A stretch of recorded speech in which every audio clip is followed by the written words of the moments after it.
When someone comes to me and they say, I want you to design me a security system so that my house is safe, the first thing I tell them is there's no such thing. There's that single person that clicks on grandma's recipe that they know good and well their grandma died 5 years ago. And they click on that recipe because it came through their email. I want to see what it was, though, Steven. I've won the Spanish National Lottery.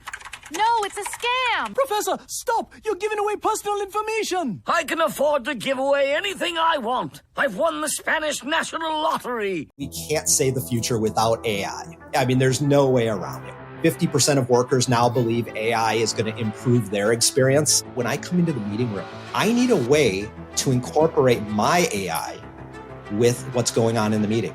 It's almost a bring your own AI type of a concept. Most of what we do in our day-to-day is going to change significantly. Hear the latest AV trends and predictions in this episode of Crestron's Smarter Spaces podcast on your preferred podcast platform. We talk elevating professionalism, and Johnson Controls gets hacked. All this and more on this episode of ResiWeek. This is ResiWeek, episode 400, Elevating Professionals.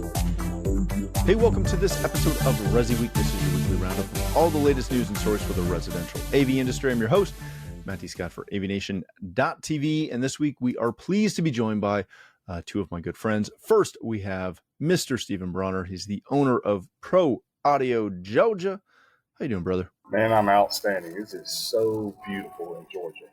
It's beautiful here. It's like, dude, I was in a tree this morning. It was 44 degrees, which is something else in Canada, which I should know, but I don't. Wait a minute. Did you get your permit and license to climb that particular tree? Yes, I did. And I carried it with me in triplicate, just in case. You better. You're darn right. Then we have Mr. Patrick Norton. He's a content specialist over at CTI. How you doing, Patrick? I'm doing good. I've also tested, recorded, abused, and rated home theater and audio equipment, and I've done a home theater and audio podcast on the consumer side of things for on and off for closing in on a decade now.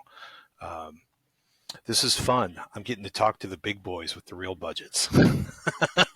We're going to kick this off with a story that comes to us from CE Pro and Mr. Pete Baker. How can we elevate professionalism in the custom integration industry?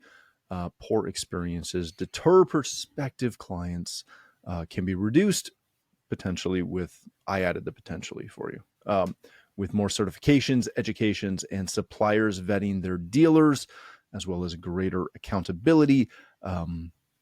I mostly agree with one part of that statement, but we'll leave it there. Go read through the article. It is a very interesting read, and Pete really hammers home the fact that continuing education, continuing training, and certification is crucial, which is not wrong. Obviously, that manufacturing their verification can avoid unqualified dealers, and that we need to raise the bar for professionalism with accountability, which I definitely agree with. Steven, let me start on this politely. All of these things are true, right? Certifications help, standards help, professionalism, accountability helps, manufacturers knowing who their dealers are helps. None of that can fully solve this because we are a unregulated industry and our clients can pick anything off the wall when they go to choose whoever they want to work with.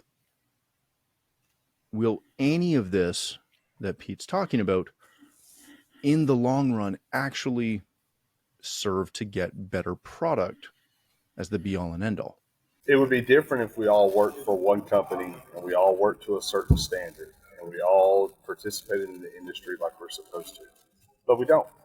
The truth is that you don't. And the client, oftentimes the clientele that are experiencing the poor service are bottom feeders.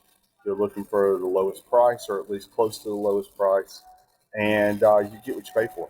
So I tell people all the time, if there are 10 bids out there, I'm going to be the 7th or 8th highest.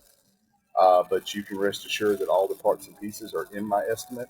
There will not be change orders because companies are intentionally underbidding projects, even though they know good and well that the specification requires a part. Because that part is not listed on the specification, they underbid the project.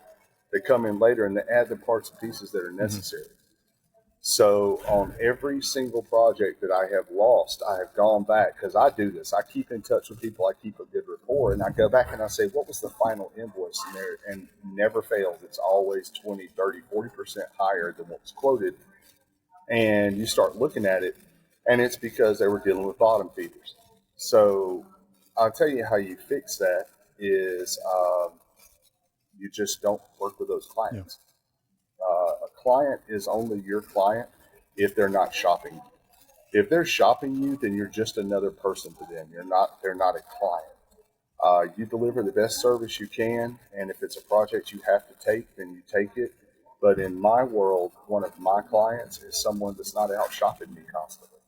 If they need a price check or whatever, but the only way you're going as a customer, the only way you're going to avoid horrible service all the time is to find someone that has a good reputation, that stands by their word, and you develop a relationship with that person. Because it's a lot easier to ignore a phone call from customer Smith on a Saturday than it is to ignore a phone call from Jimmy, the guy that you watched football with last Saturday and whose kids go to school with your kids. And it's just a different relationship. That's the only way to avoid it. But as long as customers are bottom fishing, they're going to get that horrible service. And it's not just in our industry, it's in every industry. I'm a big believer in continuing education, but the bottom feeders are not doing continuing education. I can't tell you how many of these guys I've talked to, I've mentored, I've worked with, and I apologize for the background noise. But I can't tell you how many of these guys I've worked with, and they all say, well, I just don't see the use in it. I don't see the need in it. And then they call you because they can't design systems, and the systems they are designing don't work. And you look at them and go, remember that continuing education I talked to you about? That's why my systems don't go down. And we currently have projects in 5 states. We're a 3-person company. Our systems just don't go down, and we spend all our time on maintenance. So instead of focusing on increasing the professionalism, I think we just need to focus on making sure we understand who our clients are. That's a really good point. And that that adding on to things that are out of spec, like that is such a huge aspect of the commercial construction business. It is, if you don't believe us, go talk to, your friendly electrician that does commercial and especially spec work. And it is, they start here and it's add to get here. But the guys that actually add everything in, they don't get it because, well, they added everything in. Patrick, I do love these articles as much as I'm kind of picking on it a little bit. But Stephen made a really good point, and I very rarely say that, so somebody mark it down. Education is important, but again, the I hate using the term trunk slammer, but the smaller companies that are not caring about certifications or any of these things, they're not doing that anyways. So every time I read an article like this, I come back to the fact that all we're doing is we're looking at the industry side of it. We are not bringing in the customer side. Customers are just as responsible. I mean, it's funny, right? There's a couple of places that essentially started out as audio or AV stores that they do home integrations here in St. Louis. Mm-hmm. One of them happens to be fairly close to my house, and I had gone in there for a set of speakers, and I was kind of curious what level of integration the place did, And I'm in my dad on a weekend kind of vibe. Yeah. And it was fascinating because I couldn't actually get a question answered. There was one person there. They were the owner. And I guess I didn't, and it's funny, right? Because I will honestly say a lot of my love for audio equipment comes from the relationships that were established by a place called the Stereo Exchange in New York City. Place way down near Houston Street, not too far from NYU, Lower Manhattan, and they went out of their way to be like, they understood that somebody's going to walk in there and they're going to look at a set of Macintosh, amplifiers and be like, I want the big blue meters, I want the massive array, and then they're going to hear the price tag, which is going to cost the same as their year at NYU. Not that I was at NYU. And they would introduce them to entry-level products. They resold used products. They helped people build systems. And in part of that, they educated their clients. They took mostly young people or people who were like, and there's a metric ton of them, like, I've come from here. I have a job in Manhattan. I'm living in a shoebox. I have no money, but I want to hear music. And they taught them, they're like, hey, you don't need to spend $1 billion. Here's how you start. Here's what's important, and, I honestly think I was car checked when I pulled into this local place because the thing flicked, and he saw I was probably in a, beat up pickup truck because that's the way I roll. And I think he decided that there wasn't any possible way. I was in there to buy a set of speakers and to listen to an amplifier that my wife would kill me for buying if she knew what it cost. And he couldn't be bothered, right? So he lost the sale. He lost my respect. And it was a waste of my time, right? And I think a lot of cases, because you read this article up on CE Pro, and part of what they're talking about is like, my smart home doesn't work, right? And one of the challenges you run into is it, like Steven said, like, do they know what they're doing? Have they put it together properly? Have they built it properly? Are people confusing like, oh, well, I have an Amazon Fire Weasel and it's supposed to make my lights go on, but apparently, you know what I mean? Like, it's interesting to watch as people also start to bring their own devices in. They try to add stuff. They don't want to talk to their dealers. Some of the, I also laugh because like some of the UX, he makes a good call. Like some of the UX that you see in home systems where you're just like, wow, somebody really liked to make sure you had to go through 4 pages to, get to whatever. I just remember being like, bing, bing, bing, bing, bing, dink. And the lights went down in the room. Bing, bing, bing, bing, bing, dink. And the home theater started. And I'm like, shouldn't those two happen automatically? Like when I hit the home theater, shouldn't the lights go down? I mean, if I could do that at home with a Harman controller, like why is this $15,000 worth of installation on this $75,000 system not actually doing that? So, I think, customers have to educate themselves. I think you have to do a lot of education of customers. I totally see Steven like, man, every time he makes one of those follow-up calls and people are like, wait a minute, I paid 20% more than your bid, which was 15% higher than the bid they gave me, which means I got really screwed, right? And that's an educational moment for anybody buying this stuff. But it's kind of a two-way street, and it's kind of, I will also say, man, there's a lot of companies that also really need to make their delete expletives smart, he says in brackets, yes. Home stuff work the way they said it would when you cut the check for it. Steven's waving his finger at the window like we're on the same page. That's the key, man. That is the key right there. And that's the service side. If someone sells you something, you need to look at what they said they were selling you. And when it's over, if it doesn't do what they tell you it's going to do, then you need to hold them accountable. And I'm telling you, most of these companies, the problem is that people don't use technology consultants. If a person said, you know what, I'm going to spend $80,000 on a system, and I know there's people out there that'll hear this and go, 80, that's a breakfast for me. Well, you know what? Must be nice. Yeah. So let's say they're going to spend $80,000. They can call someone like me, and they could say, hey, I've got somebody doing the project. I need you to look over the scope for me. I just need you to look at it, and when it's done, I'd like for you to come through and test it and make sure that it's what they promised me. You pay me, 5% of the total, so you pay me $4,000. I handhold, I look through the whole system, I make sure it's going to work to specifications. I'm not trying to take the project because you already told me from the beginning It wasn't my project. But if you spend 5% on your project total to hire a professional that can come in unbiased and look at the project, you're going to save yourself a lot of headaches. But people, they're bottom feeding. People aren't doing that. And part of it is just the fact that our industry doesn't promote that. But, I'm telling you, man, these people, they get these systems, and I'm in a house right now, 40 speakers in this house. 11 zones. Some of them are 6 speakers with a sub, some are 2 speakers with a sub, some are 4 speakers, no sub, and everything is passive. And the guy who built the system built it straight off of Crutchfield, and it works like it was built. I'm going to assume that's not as good as their auto installation. Yeah.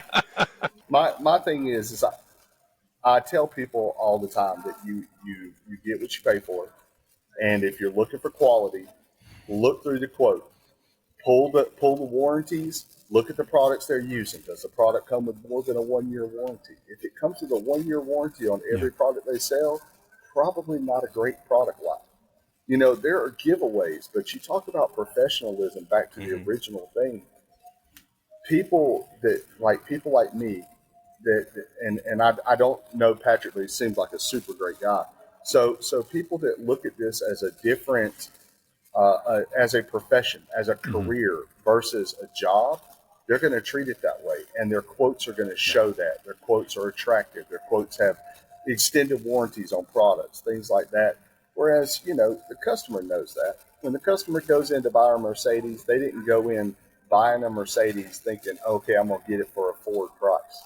The professionalism comes in at the integrator side, but it is the customer's responsibility to look for it. Is there any kind of collective site that, or consumer-facing site that kind of helps walk people through? No, and to be fair though, there isn't for any industry, right? There isn't for contractors.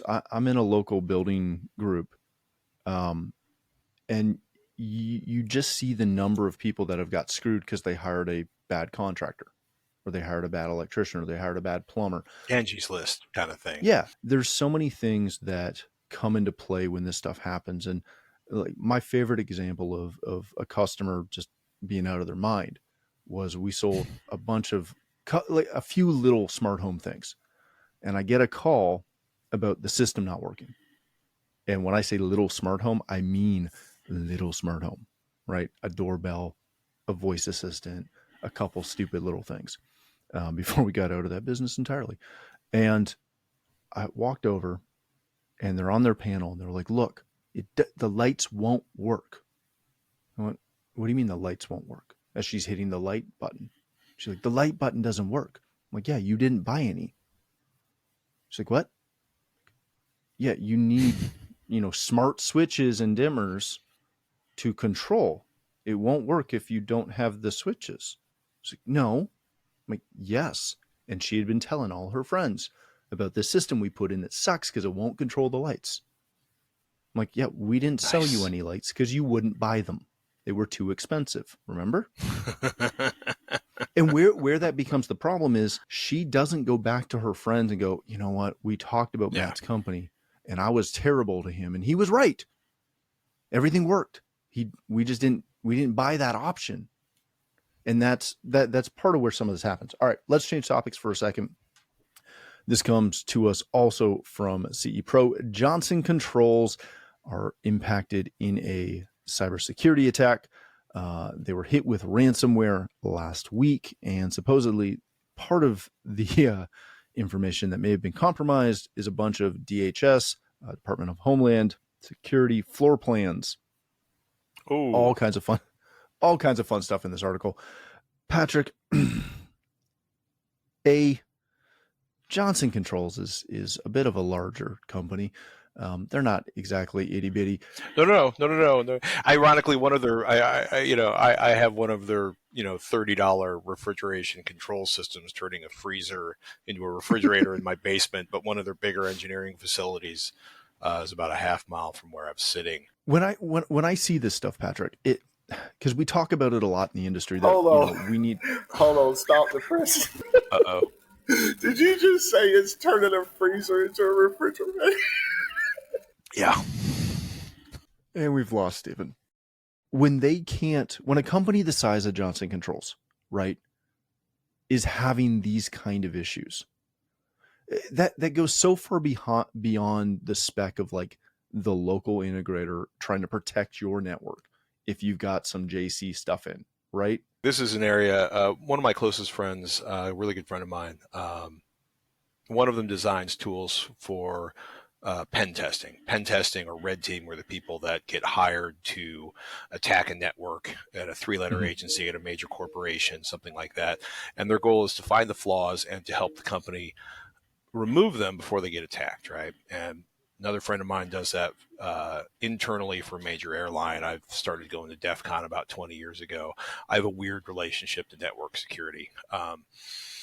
There's a challenge here, and there's a whole bunch of stuff going on. Is one, it's really hard to keep a network secure because people use networks. And in the immortal words of a T-shirt I used to have, there is no patch for human stupidity. It's also kind of extraordinary that the flawless execution or the fearless intensity or the spam-like refusal to give up that people that are, bad actors, black hats, hackers, whatever you want to call them, will employ to hit any easy target, or, if they are operating at a higher level for more money or because they are working for a government agency, the extraordinary skill and expertise they will bring to that. And what's ironic is all of these things come together: script kiddies, people looking for some easy money, people trying to do super sophisticated attacks where the people they're attacking, whether they're a multinational corporation's IP or some three-letter agency in the federal government, is they all the common vector for most of these people is phishing attacks. And phishing attacks means like somebody clicked on a link in an email and then something happened on their PC and that became an entrance into the network. And once they have the entrance into the network, it's not game over, but it's really hard. And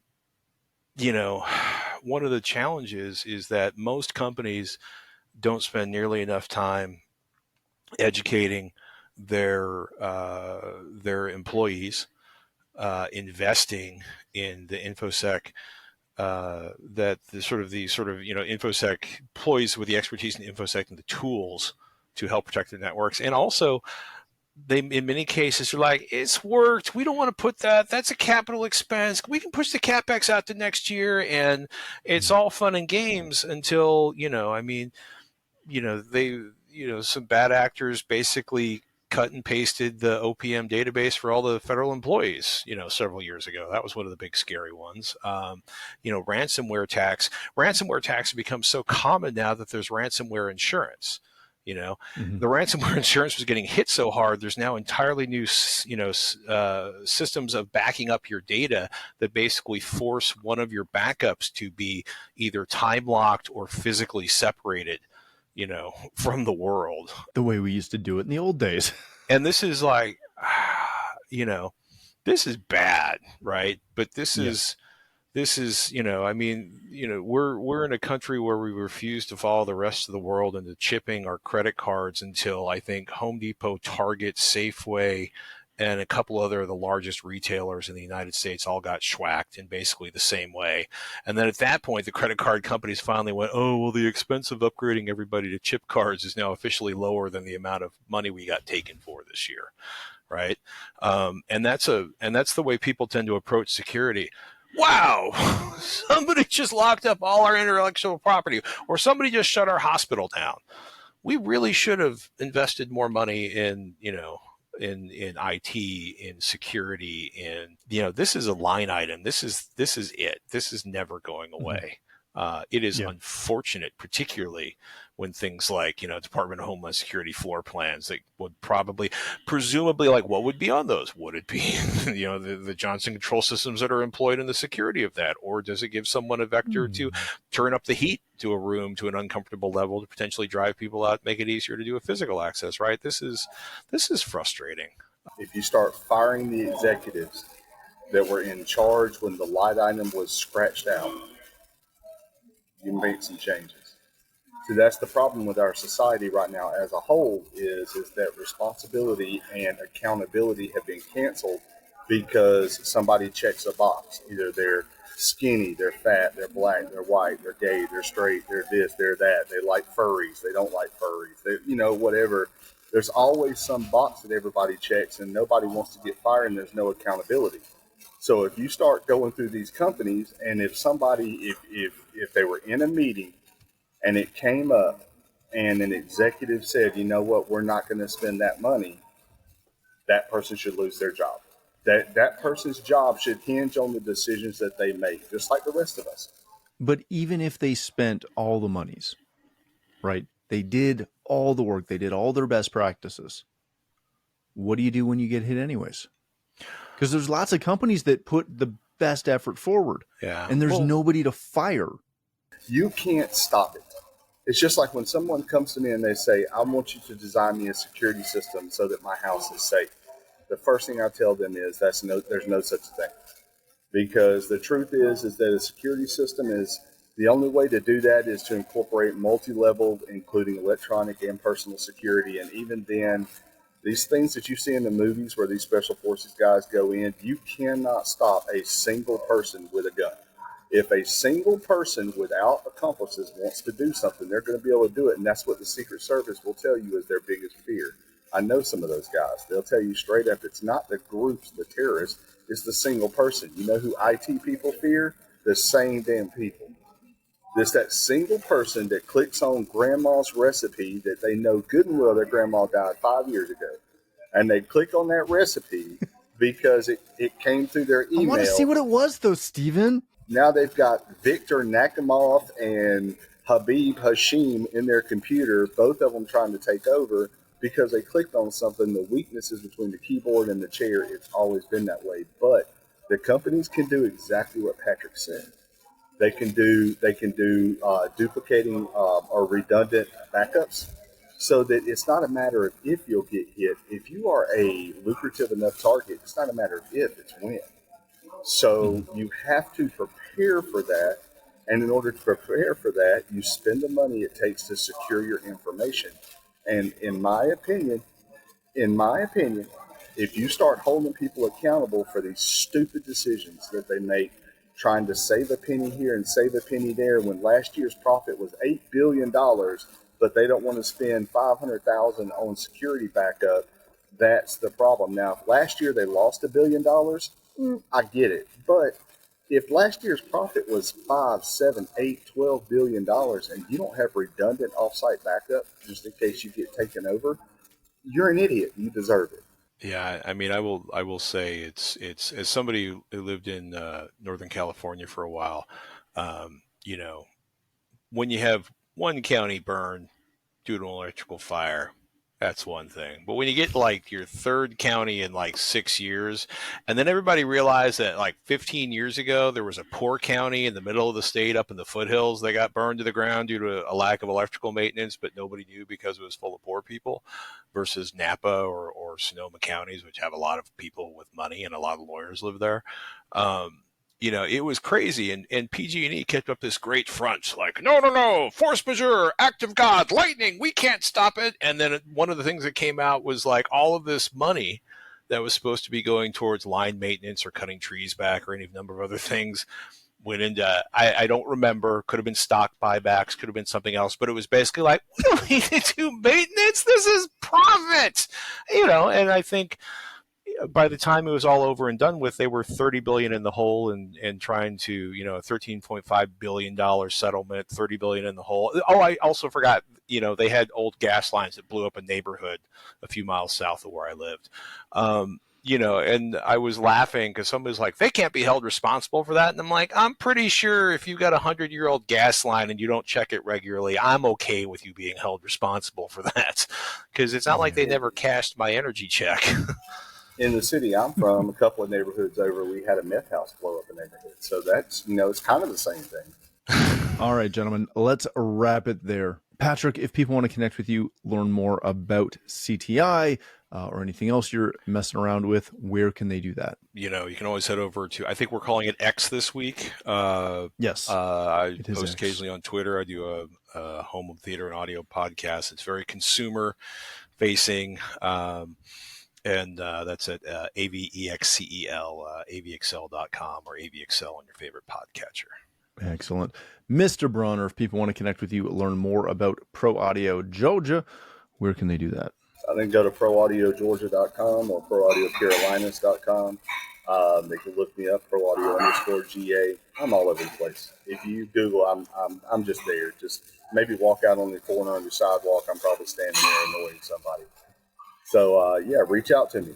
That sounds fantastic. All right. Thank you again for joining us. If you'd like to connect with me, you can find me at Matt D. Scott on Twitter /X or whatever, most other social platforms as well. But more importantly, please visit AVNation.tv, where you'll find this show as well as a wide variety of other shows with all the verticals that we cover.